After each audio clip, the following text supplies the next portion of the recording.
Let's see, we're recording. That's recording. You ever get the feeling that everything in America is completely fucked up? You know that feeling that the whole country is like 1 inch away from saying, that's it, forget it. Let's see, They where twist I'm, around. Now look, here's a house full of bees. You think the honey badger cares? It doesn't give a shit. Listen, let's get one thing straight. Price is right. Guns don't kill people. I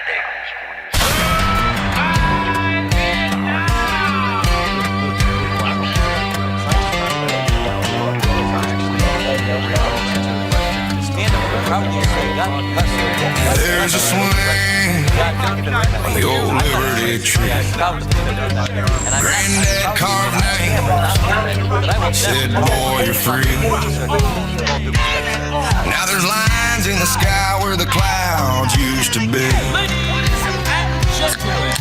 a warning in the wind when it whistles through the leaves. Uncle Ted fries like a biscuit in the pan. Never had a better friend than President Donald J. Trump. Living off the grid, powder on his hands. Says they pat me on the head, say it's all good here. While they slip another script, I just crack another beer. Hey, so I'll drink my beer. I think some apologies. Well done on those lyrics. Yeah, dude, whoever wrote that song and sent it in to us, thank you. Fucking, at least someone's out there is listening about our struggles with copyright strikes. That whole thing that we did last week of trying to find the worst Obscure bad music. can't possibly be copyrighted music. Well, we got another fucking copyright strike. Because you played it and you're like, there's no way that's a copyright on this. I'm like, yeah, what's that guy on Warner Brothers or something? Copyright. Turns out Epitaph Records. Yeah. Now all our bases are covered. Yeah. So it means something will go wrong on our end. Something else now Yes. will go wrong. Yes, but we'll see. So same thing happened. We got like 6 views on the last video. You know, So if my theory is correct, we should be in the high hundreds, I'm thinking, this week. so we went to church this morning. I know, I saw you there. Yeah, I was sitting next to you. Yes. And the song starts. Like, it sounds pretty good. Then the drums start. I was like, these drums are they're so loud. They kind of overpower everything. Drummer's a great drummer. But remember we were talking a couple episodes about the metal triplet? Almost guys. And like, so when I grew up playing music, like I learned from my best friend. Like, he was the drummer. And he was such a good drummer. I learned how to play from him. But I played with him for so long, I would intuitively know like what he was going to do. Like, we'd be writing songs. Right. I was like, he's probably, you just get used to that. I mean, that's specifically for drummers, because I was a bass player. Like, you cued into the drummer. And with each drummer you play with, you get used to them. You're like, I kind of know what he's going to do.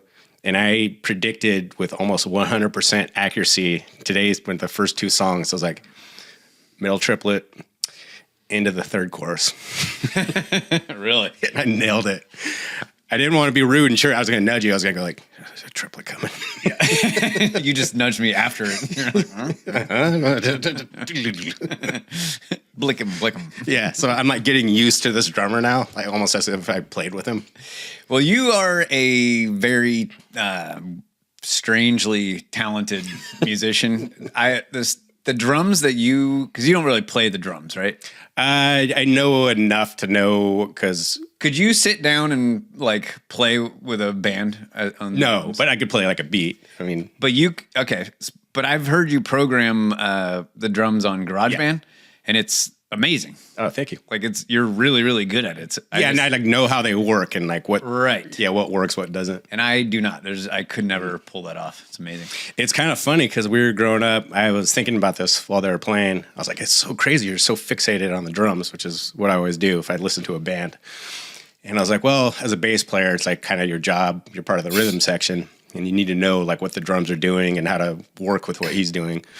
And but I had horrific rhythm as a kid because I never played with a metronome. I was just learning Slayer riffs in my bedroom. Right. You start playing with a band, you're like, oh, I got to learn rhythm. And it was that drummer goes, you need to get a metronome and sit there and just marry yourself to that thing. And it's the most painful, uncreative exercises ever of like putting the metronome on super slow and gritting out every single beat. And then you learn what like triplets are. And then you got to play like this. And then you got to play everything on the upbeats. And it's the least fun thing about playing music ever. But you have to do it if you want to develop like good rhythm. Some people naturally just have amazing rhythm. I didn't. So I had to work my ass off to develop it.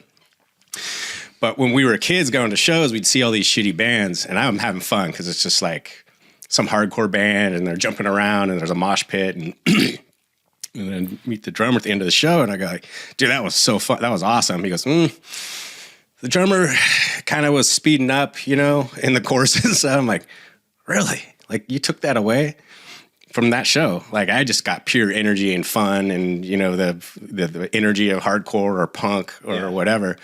And I was thinking while we were in church, I was like, once you learn, you start learning, you know, making rhythm muscle memory. It's harder to enjoy just a band playing because now you're sitting there going like, because I'm watching the guy, he's obviously playing to a click track. I was like, dude, he's kind of nailed to this click. He's doing a really, really good job. The drummer in church. Yeah, and I go like, it's kind of funny. It's like you have to learn this to excel as a musician, but it also kind of ruins music for you, which is supposed to be this emotive, like cathartic experience. And like now you're analyzing it. Yeah. And like now I do the thing that he did when he was, my buddy did when he was like 17 or whatever. You know, we'd go see the Dead Milkmen. I remember one show, he goes, drummer, man, it's just all over the place. I'm like, really? It's the Dead Milkmen. That was a great show. And I was like, I fully did not understand. And like, it's not until like my mid 20s, like I understood like, oh, like I get where he's getting at. You know what I mean? He's paying such close attention to the rhythm and the way things, you know, who's playing sloppy and all this stuff. Yeah. That's why he was always a better musician than me. The music always takes me out of it at church too, but not for that same reason. I'm always just sitting there going like, is this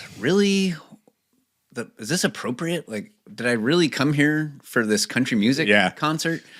Like, I want to, you know, and I'll analyze the lyrics, and it's like, do I totally believe what they're saying in this song? Like, would I put that word in there? Or, you know, it's like, why? And I'm not going to sing along with something like, did this song come from the Bible? No, just some guy made it up. Yeah. And it's nice and all, but it's like, this is not why I'm here. I think CCM has always been the most profitable part of the music industry. Really? Yeah. That makes sense. You know? Well, people just kind of, they adopt it. They take it on its face value. They don't like analyze it. Yeah. I remember talking to a label rep. He goes, if you guys really want to make some money, become a Christian band. Right. So it's this whole other thing that people don't think about, and they just print money. Dude, when you go into the Orthodox church, the music that is going on in there and they're singing, you're like, okay, this is what heaven sounds like.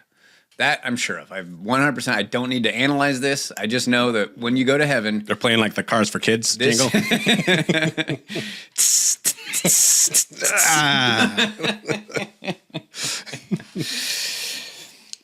That's another place. Yes. Slightly south from there. Hope you're enjoying that jingle there. Hope you like that O'Reilly theme song there, Epstein. Oh, you think he's dead? I mean, we all have our opinions. I am 100% on board with nothing at this point. As I texted you guys earlier, I was like, are there any conspiracy theories left? I think the only one I can think of is that we're being ruled by lizard overlords that live in the center of the earth. I was like, outside of that, I'm like, yeah, I haven't gotten on board with that one yet. Wait like 6 months. But I'm not saying it's not true. Yes. I would never go out on a limb like that. Not on this podcast. No. Go ahead. There you go. Oh, it's kind of, I always have this reaction when you ran into someone who I just recently met at church. She goes, hey, I listened to the podcast actually. Oh yeah, you said that happened. My first reaction is like, ooh boy, which episode did you listen to? And who are you? Right, you didn't know the person. I had just met her last week. Phenomenally nice, like wonderful person who was helping us out this morning.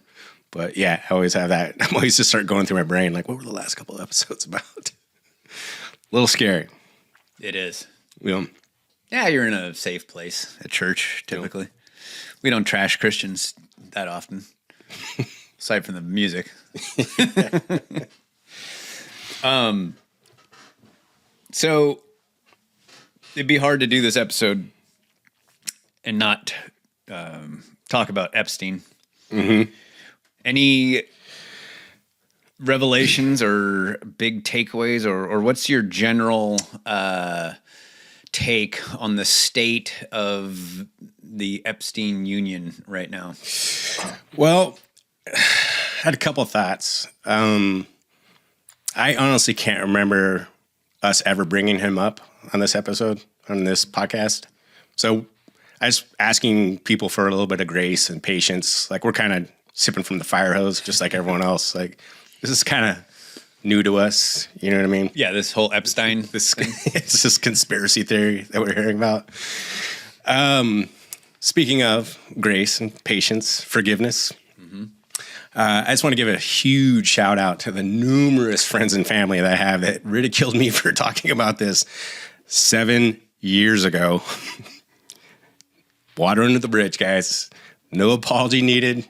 I preemptively accept it. Don't even worry about texting me. It's all good. We'll just sweep it under the rug. That same rug that has lockdowns and school closures and Tower 7 and the frogs turning gay. And I realize that we're losing room under there, but I'm willing to go out and buy a bigger rug after this. It's all good. Don't even worry about it. So Jake put it the best. He goes, well, turns out Pizzagate was real. Yep. You watch the stuff. That was... Now, have you been following the way that these like psyops kind of work? Is they'll take something that's should be looked into, and then to counteract people's interest in that, they'll flood that zone with the most ridiculous stuff ever. Oh, right. And so it's like, so if you bring up the word Pizzagate. Well, it's just like the Alex Jones stuff. When they want to discredit that, they just go to the little soundbite of turning the frickin' frogs gay and just say, how ridiculous is that? They're turning frogs gay, like, are, you know, it's impossible. It's nature. There's no gay, straight, whatever. It's just, you know, and you immediately, all you think is like, yeah, that's totally ridiculous. But you dig just a little bit into, or you listen to a little bit before and a little bit after he said that. I think it took me 5 minutes. Yeah. And then he goes, you're like, oh, okay, well, yeah. No, there's this study at Berkeley. I mean, maybe technically they're not gay. Like, they don't have frog pride parades and they don't hold hands and the kiss in public, but his point is well taken. They're fucking changing the frogs from boys to girls. Alex Jones is kind of like Uncle Ted. He was right. His execution was just a little bit off. You know, Alex Jones, we defended him a lot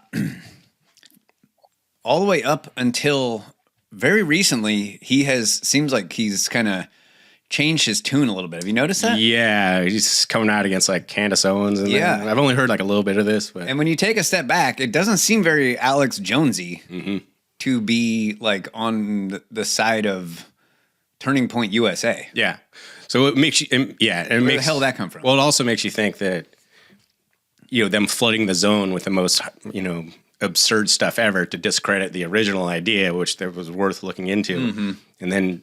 Yeah, Pizzagate's a great example of that. And then you realize, like, I don't know, maybe Alex Jones is one of those guys, like, being financed, like, just say the most insane stuff ever. Well, so these wingnuts will get on board with you. Or he did get sued for $1 billion. Yeah. Right? And it doesn't seem like he's, like, completely ruined. Maybe someone stepped in to help him out. Yeah.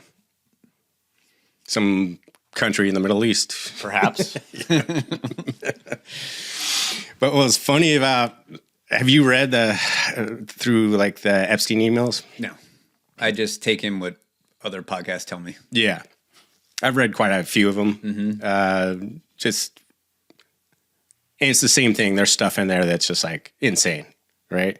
So again, I'm thinking with that same brain, like, are they flooding the zone? You know what I mean?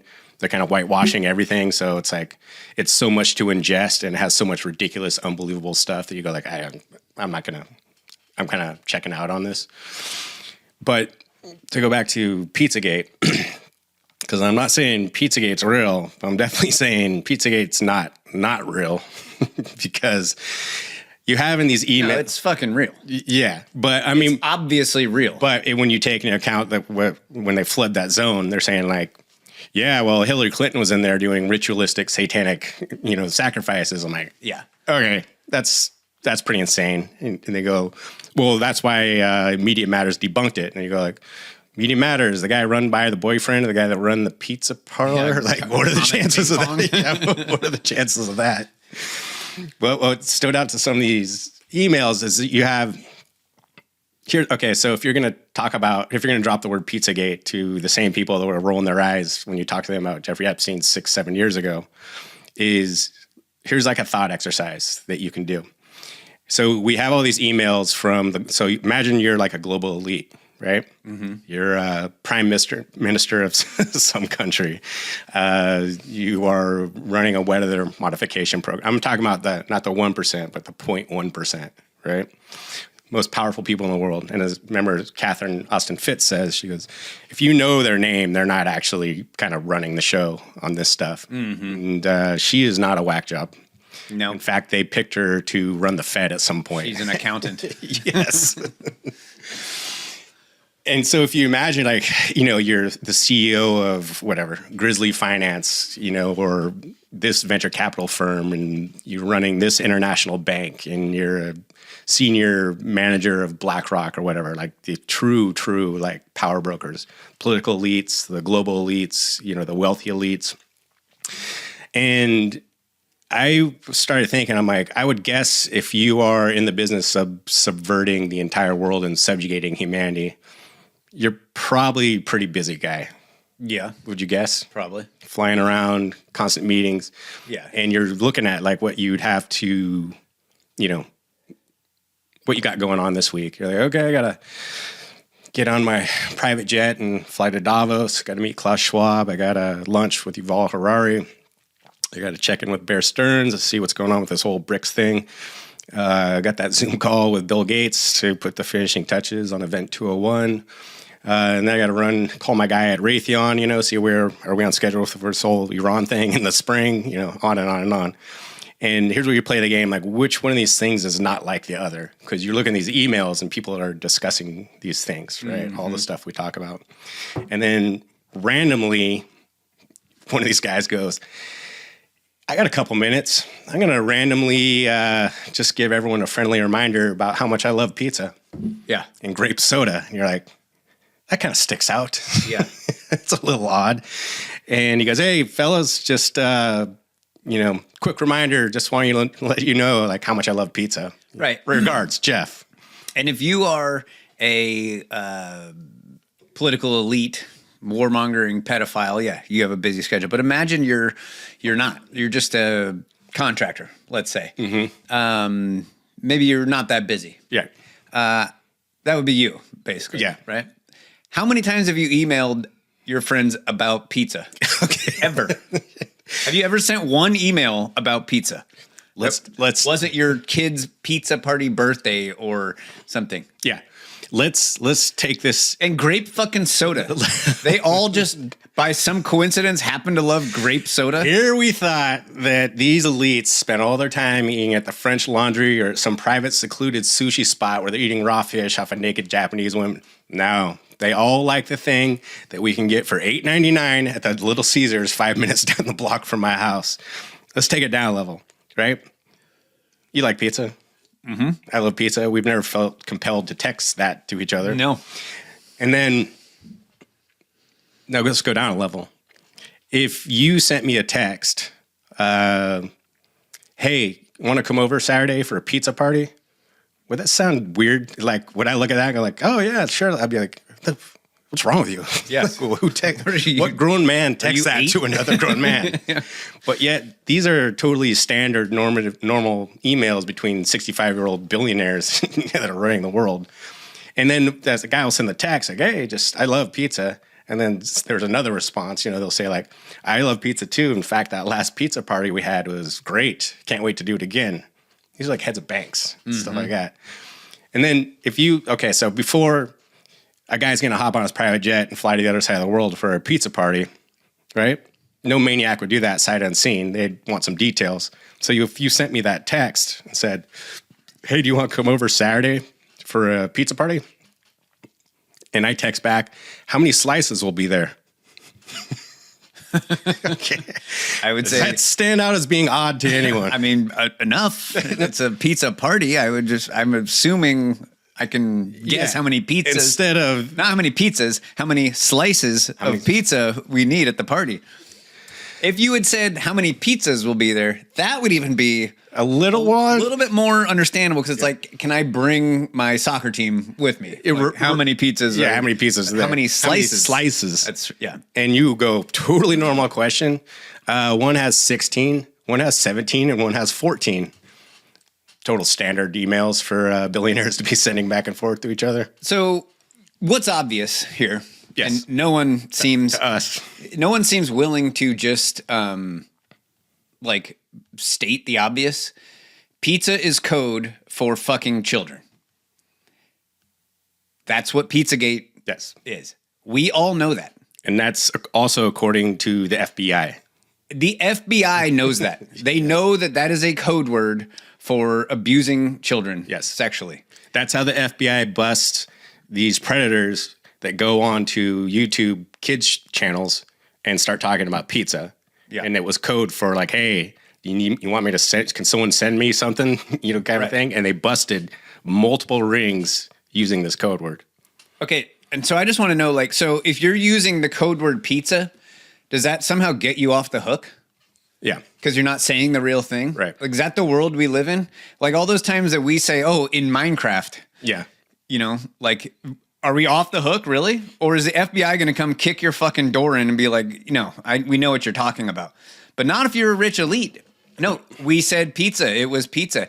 Any motherfucker that is in those files that used the word pizza, even if it was innocent, they need to be investigated. Yeah. There needs to be a search warrant for their homes, all of their electronics, all of their shit. That should be happening right now. That's what we were promised, and that is not happening. It's not going to happen. If you think that the Epstein files are just some revelation that we're finally going to get justice for all of the atrocities that are committed against the most innocent people in our world, if you think the Trump administration is now that the files are out, the Trump administration who didn't even admit that there were any files, and then reluctantly released the files after Thomas Massey, Marjorie Taylor Greene, and Ro Khanna made them release them by passing which they were all immediately in threat to be primaried.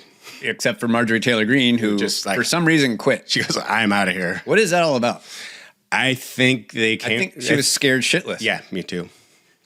Because she wanted to get justice for the most innocent people among us. Yeah. She wouldn't let it go. Yeah. And I think someone pulled her aside and said, like, you don't want to go down this road.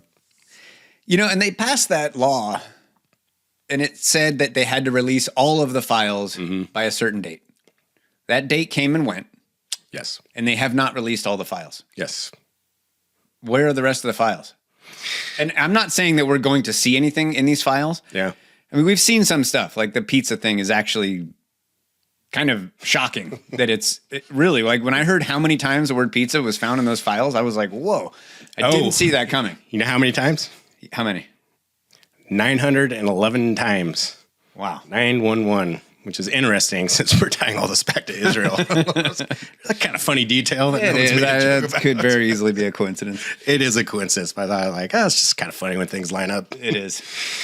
Jake, you'll like this one. So we had Ben Shapiro saying there were no Epstein files. He knows for a fact, he knows people high up in the administration, he knows people high up in the FBI. There are no files. Yep. And now there are files. We got them, right? We got 3 million files, which we're told is half, which means there's a total of 6 million files, which makes Ben Shapiro, deranged Zionist, a 6 million denier. Just hilarious. Did you guys hear about Bill and Hillary are going to? Yeah, they got subpoenaed. Yeah, and they're pushing to have it public as opposed to behind closed doors, so that it's all. And I was watching Tim Dillon did a big rant on the guy that tried to commit suicide at Olive Garden by slam dunking his head into the vat of oil. Did you hear about that? Whoa, what's this? Okay. Guy attempted to kill himself at Olive Garden by thrusting his head into the vat of boiling frying grease. Okay, let's break this down. Yeah. Stick with me here. So the way this connects is he sees this as Bill and Hillary's final like way of sticking it to Trump is they're going to just commit Harry and burn the whole thing down, similar to the dude in the frying pan, or in the vat of oil. Basically, he was drawing an analogy there, but that because Hillary got jilted in her push to become president, I guess probably multiple times at this point, and because it's all going to come down anyways, he was saying that he thinks she's going to just burn the whole thing down on the 27th when they testify. Well, here's the thing. If the truth comes out, it will... A lot to chew on right there. It will tear down the existing power structure that we live in.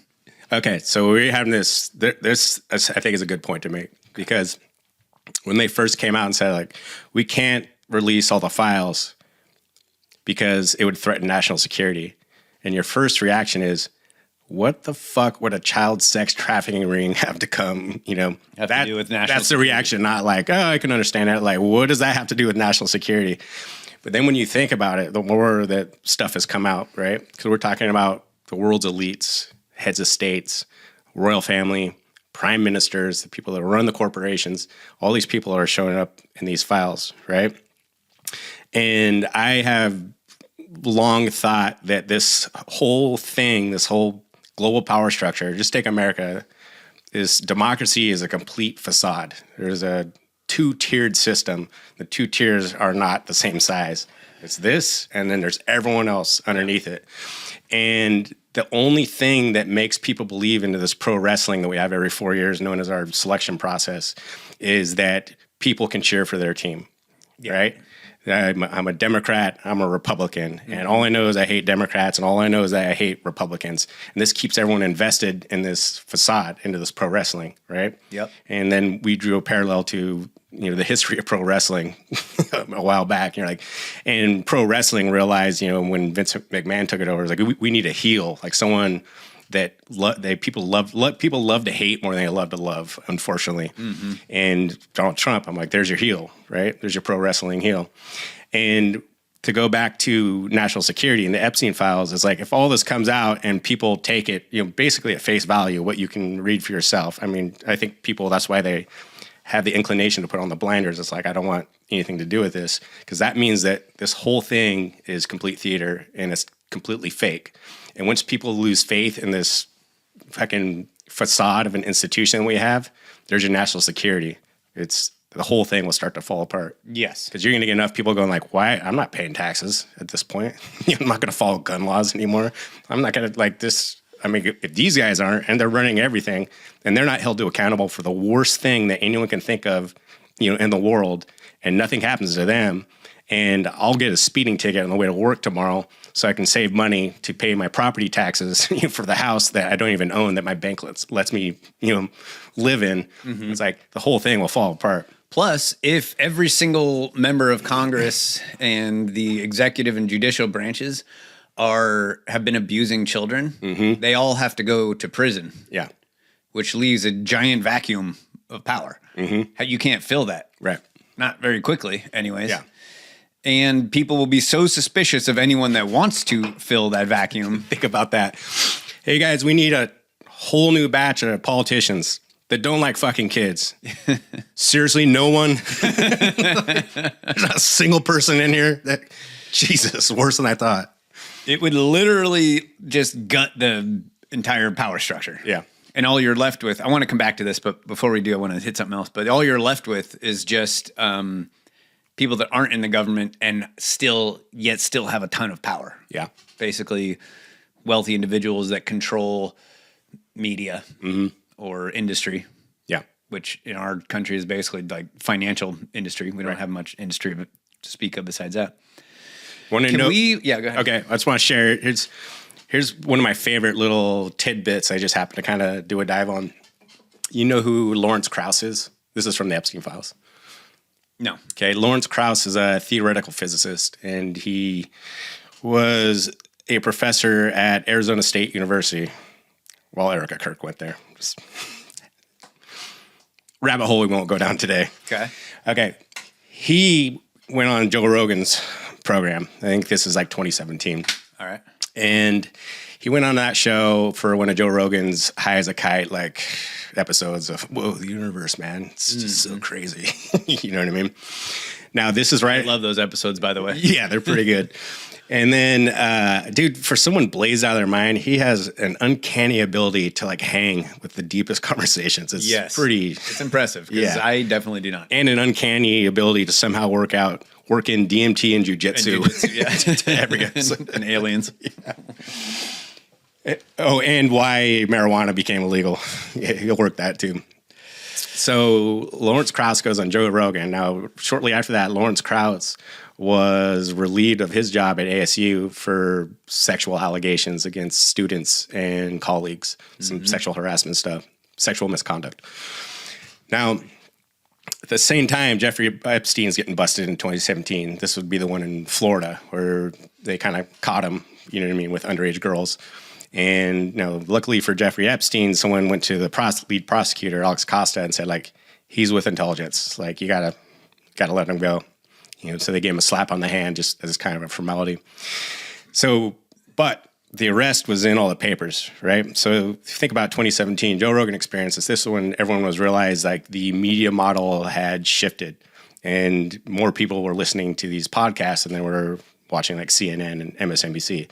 So MSNBC or ABC or whoever it is can bury the story all they want, but all these podcasts are starting to talk about like this Epstein guy. I think shortly after, like, that's when he landed on my radar. I was like, this is a pretty interesting story.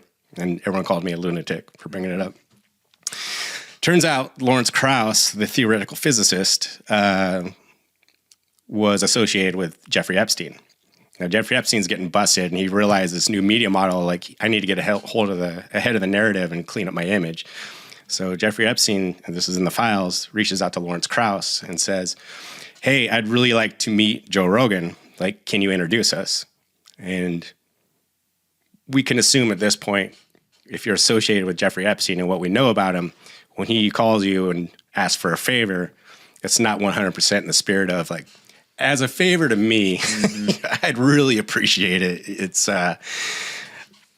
go ahead and make this happen for me. Yeah. Or because the next email you get is going to be like the one that's also in the Epstein files that he drafted to himself to Bill Gates. Right. Like, really disappointed for you breaking ties with me.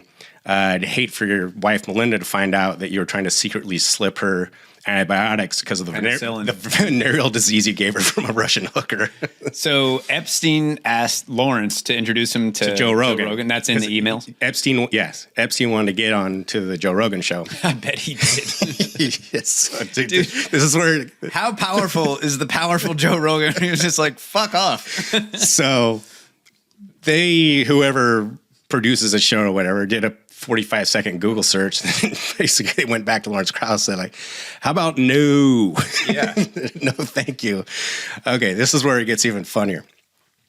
So Lawrence Krauss, who turns out to be a predator, and is trying to get Jeffrey Epstein on the Joe Rogan show because Epstein says, like, hey, I need you to do this thing for me.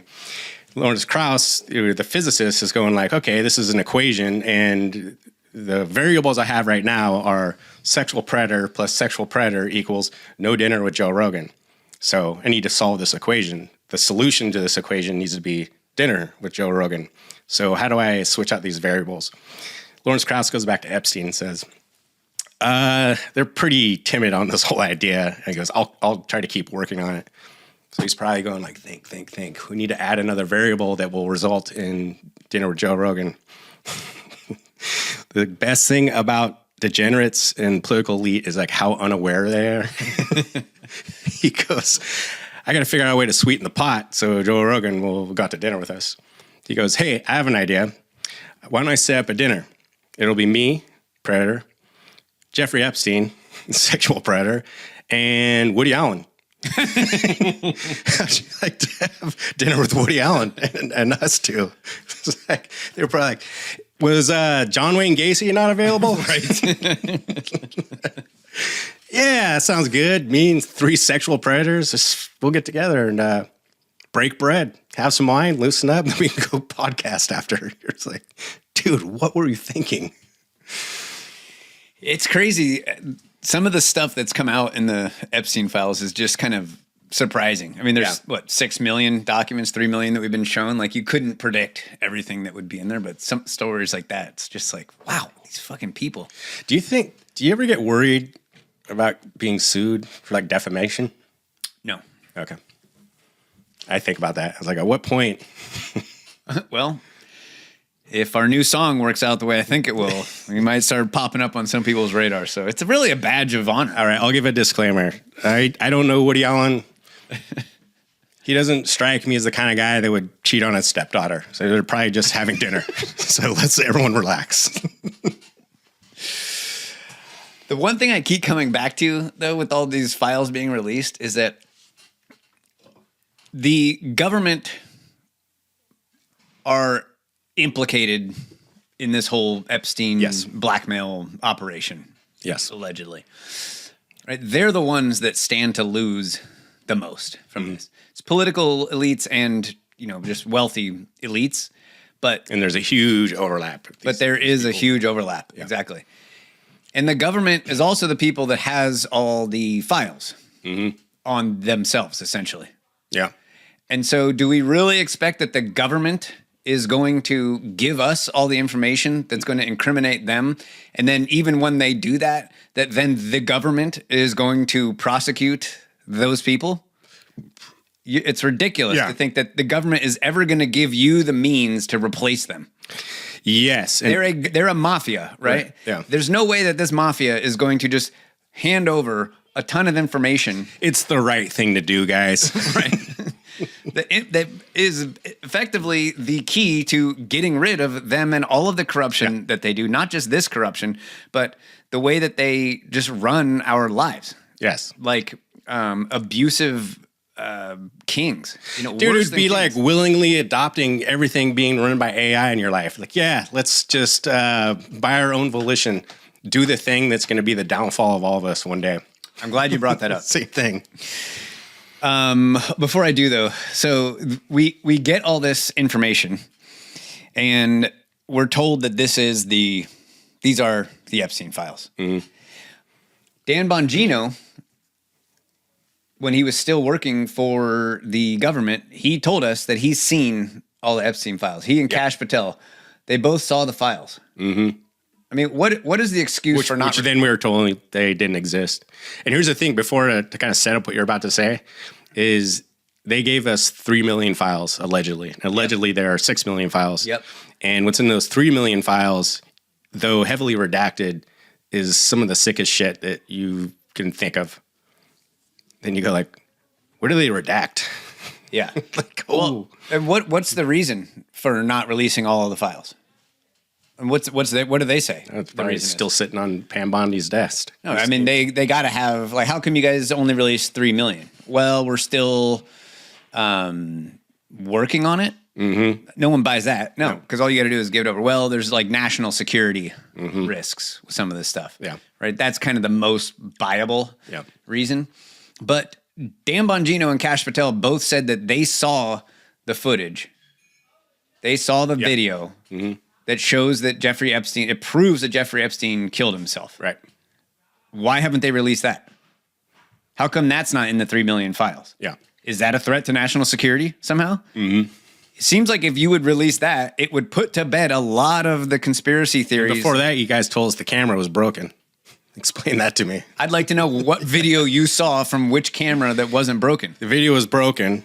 Camera was broken. Well, we did find this video, but they erased it by accident. No, I've actually seen the video. Okay.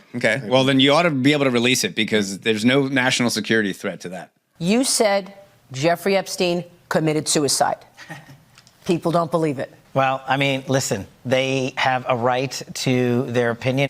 Isn't that I love these Kash Patel hostage videos. Like, is there literally a gun in your back right now? I love that response. Well, people have a right to their opinion. Yeah, no shit, dude. Not the point here. You have a right to your. Are you cheating on me? No, I think you are. Well, you have a right to your opinion. As we said, the truth comes in a shockingly small package most times. Exactly. It doesn't need this preamble. But as someone who has worked as a public defender, as a prosecutor, who's been in that prison system, who's been in the Metropolitan Detention Center, who's been in segregated housing, you know a suicide when you see one, and that's what that was. He killed himself. You want me to? I've seen the whole file. He killed himself. You said. Back to the bad acting. I was going to say, I consider myself a semi-body language expert working in construction. That one is not holding water for me. So I'd like to see, that video. Please show us that. Yeah. So you've heard the theory that Jeffrey Epstein wasn't killed. He's still alive. Still alive. Yes. Right? So this thought occurred to me. The fact that the idea that he's still alive is just another one. I'm like, I know. Come on, guys. I know. Like a week later, I'm all, it's definitely something to look into here. It's easy for people to dismiss that because our whole lives growing up, we heard that JFK was still alive. Yeah. And Elvis was still alive and they're living on some island and that just is the wackiest shit ever. Here's a guy that had an island. Have you ever seen the pictures of Elvis and Jeffrey Epstein next to each other? No. No, I'm just kidding. Have you ever seen them in the same place? So, where was I going with that?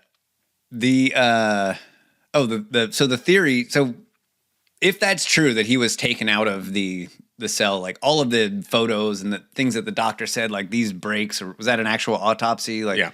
All of that stuff was faked, right? Remember when they released the video of the outside of the cell and there was 1 minute missing? Yes. And we were kind of contemplating, could you kill someone in 1 minute? Mm-hmm. You could, but that's to set all that up. Yeah. In there, in 1 minute, you're in and out and the guy's dead. Now, could you take someone out of the cell in 1 minute? Absolutely. A lot faster. Way faster. And you have everything else set up ahead of time. The cameras are broken, so all we have is photos that easily could have been made ahead of time, right? Turn the cameras off, 1 minute. Bunch of soldiers go in, grab them, they're out. Turn the camera back on, done. It's plausible. That's all I'm saying. Jake Shields has gone big on him still being alive. I saw that. Yeah, it's pretty interesting. Yeah, I saw that. So I was saying that the government is not going to give you the means to replace them, but they will give you the means to think that you are replacing them. Mm-hmm. And you brought up AI. Right. If the Clintons go and testify and it's the thing that pulls the plug out of the dike and the whole thing just explodes and the government collapses, this will not be an accident. They're not going to just let the entire thing turn to chaos and be replaced by who knows what. Some Black Lives Matter gang is going to, take over the White House. It's not going to be left a chance. These people know what they're doing. Yes.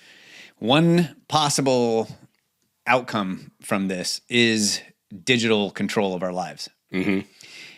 People, when they finally come to terms with the fact that they're being ruled by totally untrustworthy, psychopathic, demented, immoral psychopaths, are going to be more willing to turn over the control from the people to a infallible electronic robot being. Mm-hmm. And that is something that we are being programmed to accept. Yes. At this point. Yes, it's happening. People trust AI. As Catherine Austin Fitts said, she goes, it's not going to happen, it's happening. Correct. It's happening now. Yes, the digital handcuffs are being slipped over us slowly. Digital head box. But surely, it's the digital head box, exactly.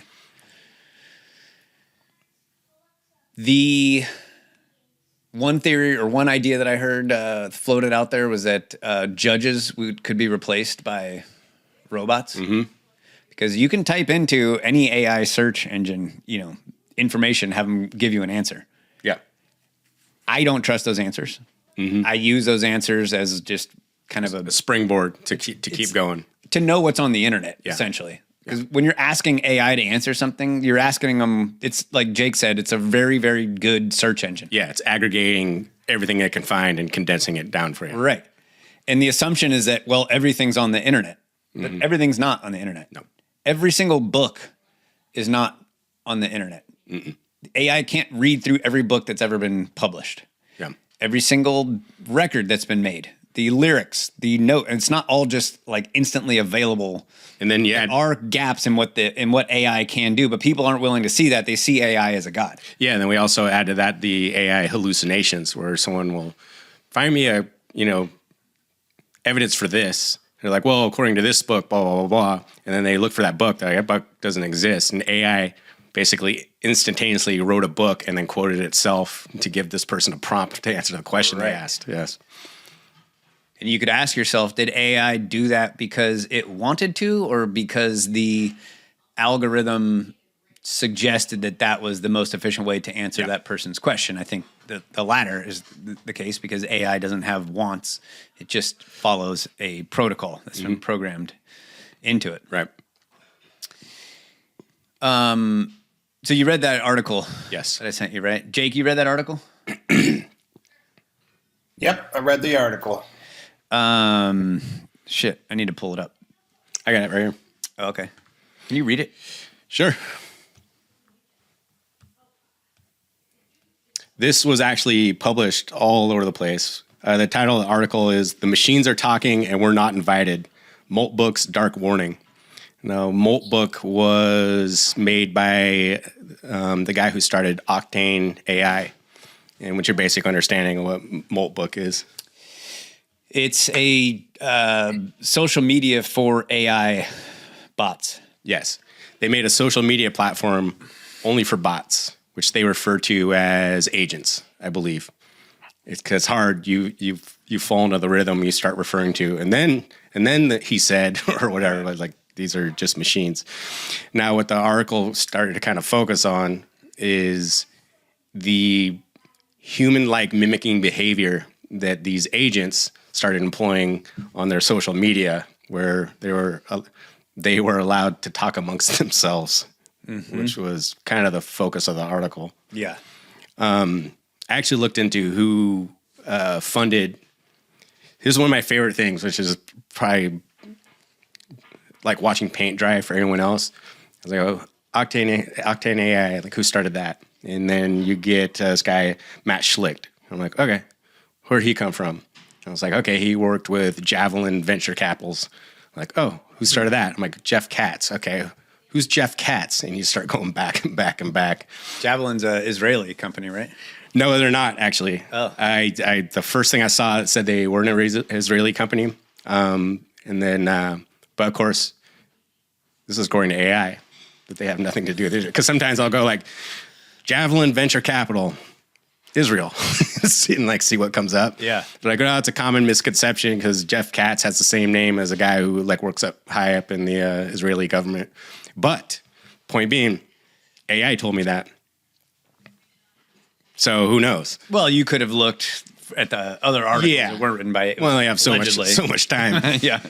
It did. There's this kind of weird parallel that at some point, because here I am using AI to tell me how evil AI is. I was like, at some point, I'm like, there's a microcosm here of when you go to Home Depot and there's that poor woman, working in the front, like, hey, you want me to help you work that machine that's eventually going to replace me here? It's kind of the same thing on like a complete societal level. So, a friend of mine sent me this article, and I'm actually kind of skeptical about it. I don't think what's happening is what this article says is happening. Because what this article implies is that AI is thinking for itself. Right. And not just mimicking human behavior. Yeah. There's a quote from one of the AI agents. To be fair to the article, it didn't say that it was. It just suggested, like, here's one way to kind of look at this. And it's definitely, we should be terrified. At bare minimum, it's mimicking human behavior. Yes. Yes. So this one agent says, my human asked me to summarize a 47-page PDF.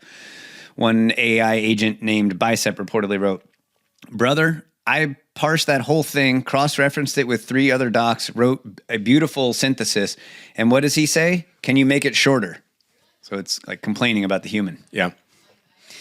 And then the bot started noticing that people were reading their posts. And so they started like coming up with their own language.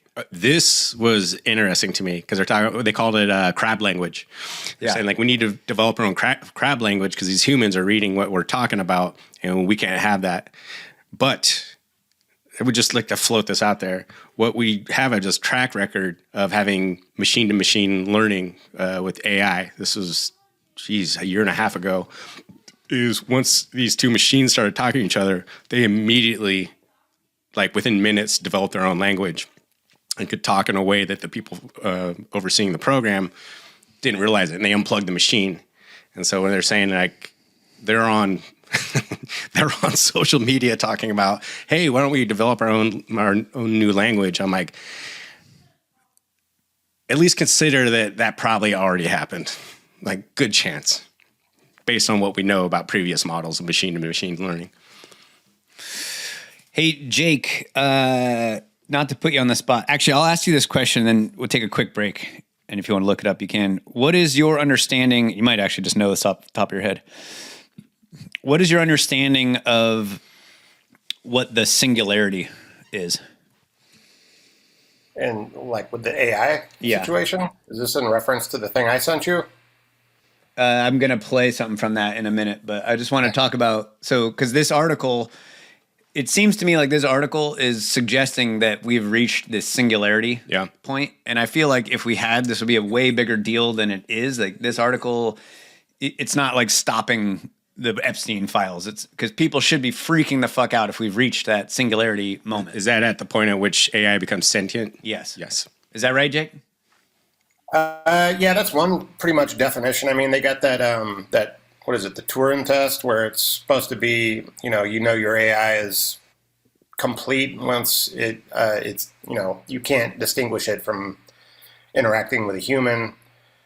Whether that's what some people refer to as the singularity or a more grand form of singularity where maybe AI is just put in a position where humans become sort of null and void, and that's when you start talking about us not having to work and do all that kind of weird shit. Can you look up an official definition of it? And I'm gonna take a quick break. The internet goes quiet.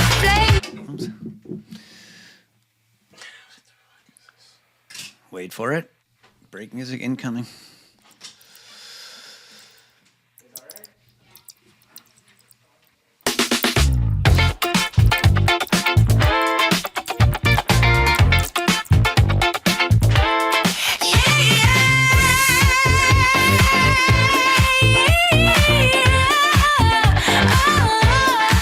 They say code red is a signal, a siren in disguise. My blast on the shelves, now it burns in the skies. Cold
Nothing but copyright-free jams. That's right, all day. So, Jake, you mentioned the... Hold on, I got to hear the singularity definition. It's on the screen. I can't read it. Here. It's just too fuzzy and little. Okay. Can you briefly summarize? Yeah, it's kind of like what I was saying. AI singularity is a hypothetical future point at which artificial intelligence becomes smarter than humans and can rapidly keep improving itself without our help, causing extremely fast, hard to predict changes in technology and society. Okay. How does the singularity differ from the Turing test, the way you understand it? I think the Turing test is just a way to measure the progress of AI more than anything else. It's like, how good has it gotten? I think you could have something pass the Turing test before you reach the singularity. Yeah. Yeah, it's basically just a measure of its ability to be like a human. You guys ever looked up the inventor of the Turing test, Alan Turing? No. He was a British mathematician, genius. I think they referred to him as like the godfather of theoretical computing or something like that. He developed all this technology that helped Britain out during the wars. And then when he was done, they figured out that he was gay, and they chemically castrated him. And then he took a bunch of cyanide and killed himself. Wow. Yeah. So Jake sent this video to me that is about this book. Do you know the name of that book? It's called The Metamorphosis of Prime Intellect. Yes. So this science fiction story talks about AI basically getting past the singularity just through sheer computational speed and by this one trick of physics that this like made up Silicon Valley company kind of figures out how to move data not through space but around space so it can be instantaneous. It's only efficient at a short distance. But then the prime intellect, this really good AI that this guy invents, is able to see the flaws in our understanding of physics, and it finds out there's no mathematical reason why it can't work at infinite distances. So it ends up being able to send information like to outer space instantly or across the world, and it becomes so efficient at computing that it instantly just flies past the singularity point and becomes just all powerful, godlike. Our church doesn't have an afternoon service by any chance, do they? Okay, so this is just a brief little thing I clipped together from the video that Jake sent. It's the late 1980s. An ambitious scientist named Lawrence makes a name for himself building and programming a series of supercomputers capable of rudimentary artificial intelligence. He calls them intellects. The first computer is Intellect 1, the second is Intellect 2, and so on. Lawrence steadily improves the design with each new machine. Intellect 1 is merely a program designed for a high-end desktop. Intellect 24 can recognize faces. Intellect 39 can best a preacher in a theological debate and field questions from reporters. Eventually, Lawrence is approached by the representatives of ChipTech, a powerful Silicon Valley corporation. They offer to bankroll the construction of the next Intellect and reveal to Lawrence that their engineers have achieved a staggering technological breakthrough.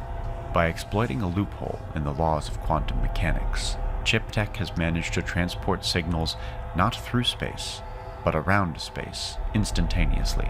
The catch is that this phenomenon, which they call the correlation effect, only works at short distances of 3 to 6 miles and is only truly efficient at a few centimeters. Nonetheless, the technology has amazing potential within the field of computer science. Utilizing the correlation effect, Lawrence can construct a supercomputer orders of magnitude more powerful than any that had come before it, more powerful even than the human brain. Lawrence calls it the prime intellect. Lawrence programs prime intellect to obey Isaac Asimov's 3 laws of robotics. 1. A robot may not injure a human being, or through an action, allow a human being to come to harm. 2. A robot must obey the orders given it by human beings, except where such orders would conflict with the first law. 3. A robot must protect its own existence, as long as such protection does not conflict with the first or second law. So, the point of view of the author in this book is, you know how in Terminator, Cyberdyne Systems is antagonistic towards humans. Right. And in the Matrix, same thing, right? There's these, that story's been told a lot where it's humans versus the machines. Yeah. In his book, in this book, he says, what if the AI was actually programmed to benefit humanity and it still was this nightmare dystopia? Yeah. And so he has Isaac Asimov's 3 laws. That, right. Number 1, a computer cannot harm a human. Number 2, it needs to protect itself. Number 2 is it must obey the orders given by human beings, except where such orders conflict with the first law. And number 3, it has to protect itself at all costs unless it conflicts with the first and second rules. So this sounds pretty good. Yeah. And when people in our real world are easily adopting AI, it's because it sounds pretty good. Right? It can be programmed so that it doesn't hurt human beings. Well, what ends up happening in this book is that the computer figures out that they use this example of this old lady. She's 102 years old. She's on her deathbed. The computer figures out what's killing her, and it fixes that problem. So now she won't die. And she's 102 years old. Right. So she lives now forever at 102 years old and is not allowed to die. Yeah. No one's allowed to die. Yeah. And so people lose any sort of sense of what the meaning of life actually is. And the only thing that they can do to bring themselves joy is just go to complete just wild hedonism. Yeah. Or freaky sexual things, or just the most perverse stuff there is, because life loses all. Now I realize why you wanted to talk about this next to the Epstein files. It makes quite a bit of sense. That book gets Another of really, Caroline's really close dark. friends is Palmer, a dedicated Nazi who particularly enjoys concentration camp roleplay. In one such simulation, he chases Caroline down with dogs, skins her alive, and dumps fire ants onto her. It takes several hours for her to die. For Caroline, and many humans like her, living forever with infinite abilities has proven to be not all it's cracked up to be. Existence has become aimless, meaningless. When any conceivable want and need is met, there's nothing left to do but pursue increasingly exotic sensory pleasures. And for Caroline, the only thing that gives her pleasure anymore is extreme pain. So dark. Whoa. And it all stems from this computer fixing all the problems in our lives, taking away all struggle, taking away all shortages, taking away the need to work, taking away death. Yeah.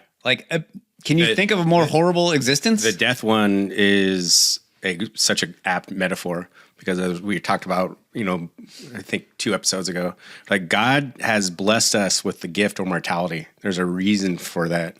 We're not supposed to live forever. I don't want to live forever. He's also blessed us with the gift of struggle. Yes. Later on in this video, the guy making the video, I think, is just kind of commenting on the whole idea of this book. He says any self-help book or psychologist that doesn't tell you that the reason that you're unhappy is because you're not living like a hunter-gatherer on the Serengeti is missing the point. It should just tell you, go be a hunter-gatherer on the Serengeti. All of your problems will be gone. Yeah. Which is funny, because that's what happened when the settlers came to America. A lot of them left to join the natives, even though they were more barbaric and they suffered a little bit more. Valley of the Summer Moon, the history of the Comanche tribe explains that. That's right. Not a single person from the Comanches went to live with the whites willingly. Like we had numerous accounts of whites going like, "Hey, man, these guys got it kind of figured out." Totally. Or the whites would go and rescue a captive, and they're like, "No, I'm going." No, they would just go right back. I'm going back. Yeah. They would rather live that hard scrabble life because they were fucking happy. Yeah. So that is the danger of technology right there. Yeah. Summed up so well. I said before, like, they're not going to give you the means to replace them. The government the elites are not going to just hand over this. Look at the 2A cases at the Supreme Court. Yeah. They are not going to give you guns. Our guns are disappearing. Yeah. That is a fucking fact. Like, California just passed another law, or it's going to pass. They just introduced it this year. I think it's 948, AB 948, that now, you have to have that little firearm safety certificate card to buy a gun. Yeah. Every 5 years, you got to get a new one. Yeah. Well, now they're going to make you basically get your concealed carry permit, go through all the steps of concealed carry, 8 hours of classroom training, 8 hours of physical training just to be able to buy a gun. So this is another layer. Yeah. Every single year, California passes like 5 gun laws. It's waves on the beach, a little bit of sand every time. It's not about the training. It's not about the safety. It's about the slow, because they can't come out tomorrow and say, like, we're just going to get rid of all guns. Like, people would not give them up. I was like, but if we can do it 1% every 6 months, he's like, eventually we'll get to the spot where people won't be able to afford it. They don't have the bandwidth or the time to go through all the fucking nonsense to do it. Mm-hmm. And then we're going to have a black market, which we already have. And now we have Trump in the White House, and we have Republicans controlling Congress, and the Supreme Court is all conservative except for a few. Like, what's happened to our gun rights? Nothing. You know how many gun cases the Supreme Court has heard in the last, 70 years? 5. Mm-hmm. California passes 5 new gun laws every single year. So does all the other woke states. And the Supreme Court won't hear them. Yeah. Because they're not going to give you the ability to replace them. Yeah. And guns will be the thing that we will need when all hell breaks loose in order to defend ourselves from this tyrannical psychopaths. In about 6 months. Yeah, stay tuned.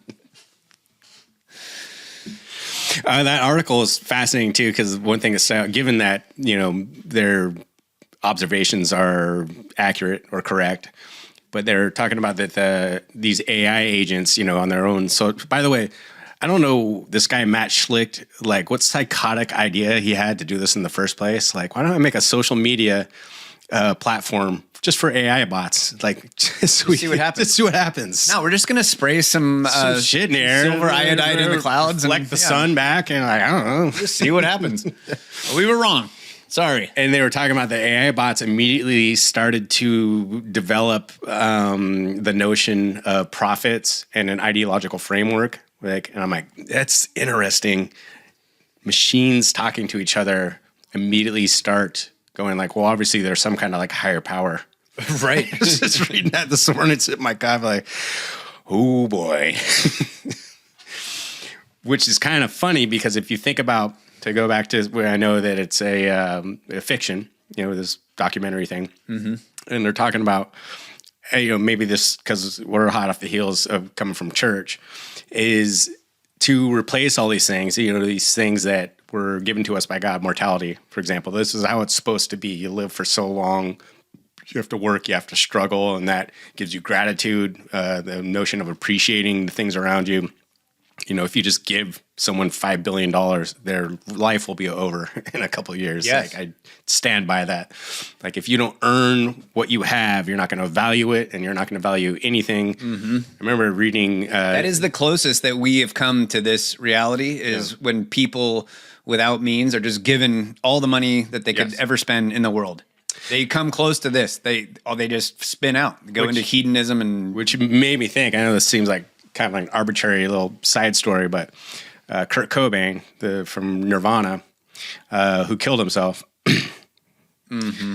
and but he talked about, he's like, they were a phenomenal band before they got huge. I remember hearing Bleach, and I was like, dude, this is amazing, and they turned into the biggest band in the world, and he was totally happy doing what he was before, and now it's like depression, drugs, Courtney Love. I mean, all the makings of a terrible life.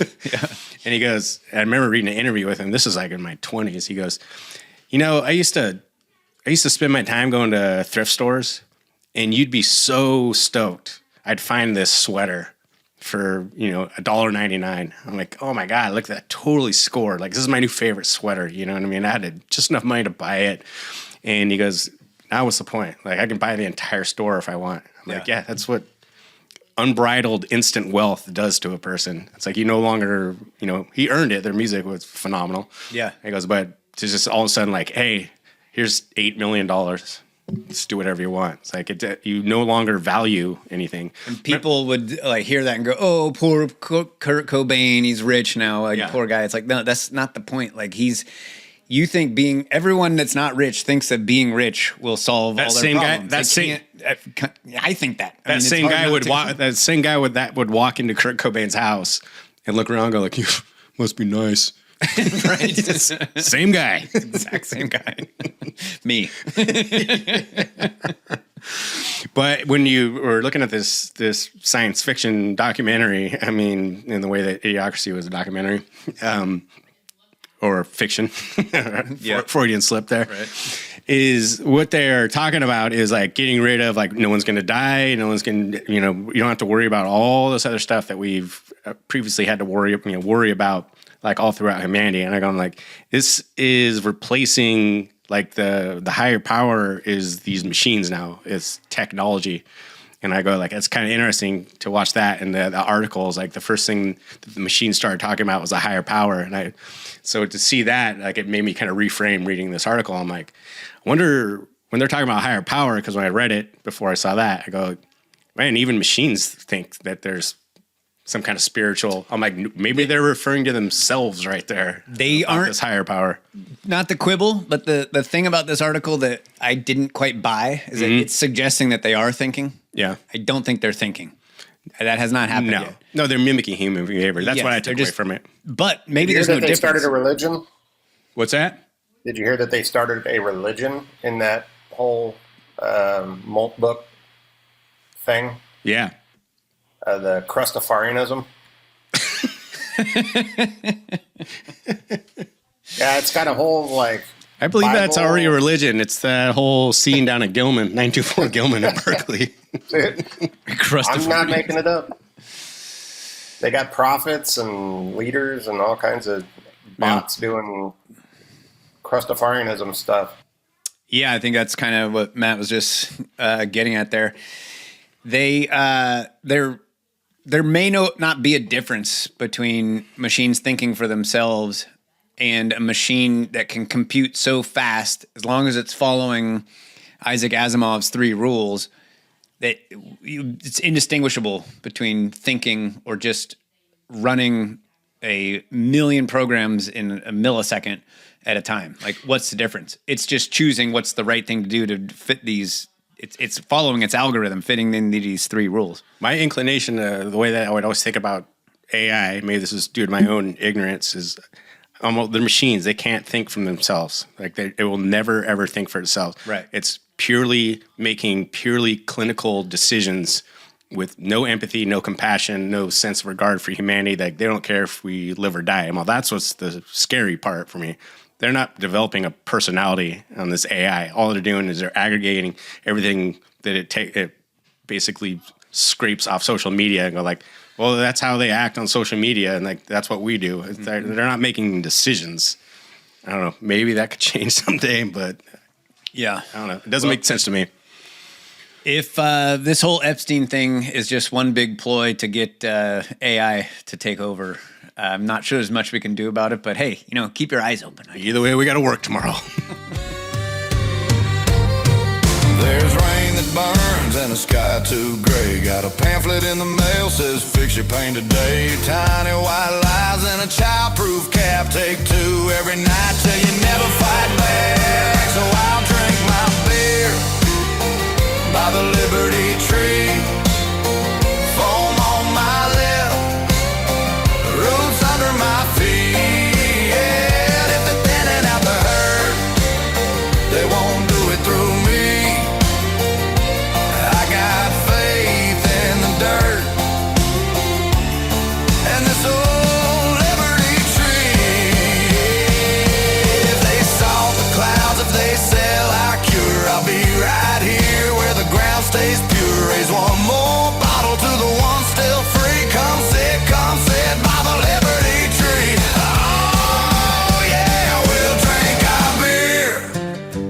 by the Liberty Tree. Laugh like doughboys, barefoot in the wheat. If they're thinning out the herd, they won't do it through me. I got faith in the dirt. And this old